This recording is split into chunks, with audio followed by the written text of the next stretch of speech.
Pemirsa, lonjakan kasus terkonfirmasi positif COVID-19 di Kabupaten Buleleng Sabtu 8 Agustus 2020 meningkat dengan angka yang cukup signifikan. Terdapat total 12 kasus terkonfirmasi positif COVID-19 yang tergolong transmisi lokal. Sesuai laporan tim medis gugus tugas COVID-19 Buleleng, sejak Sabtu 8 Agustus ada tambahan 12 kasus baru di Kabupaten Buleleng. Jumlah itu didominasi kasus asal Kecamatan Buleleng sebanyak 5 orang, 2 orang asal Kecamatan Banjar, 4 orang asal Kecamatan Sawan, dan 1 orang asal Kecamatan Kubu Tambahan. Humas Gugus Tugas Penanganan COVID-19 Ketut Suece menjelaskan, ke-12 kasus tersebut merupakan transmisi lokal. Di antaranya 12 pasien itu pula, sebanyak 6 orang melakukan isolasi mandiri karena memiliki gejala ringan. Sementara 6 orang lainnya harus dirujuk ke RSP Giri Emas Sawan.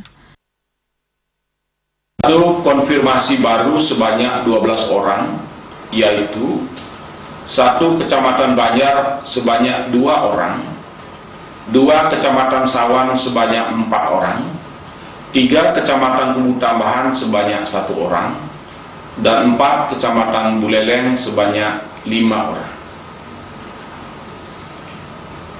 Sembuh sebanyak 7 orang, yaitu 1 Kecamatan Sukesade sebanyak 4 orang, Kecamatan Sawan sebanyak 1 orang, Kecamatan Buleleng sebanyak 2 orang.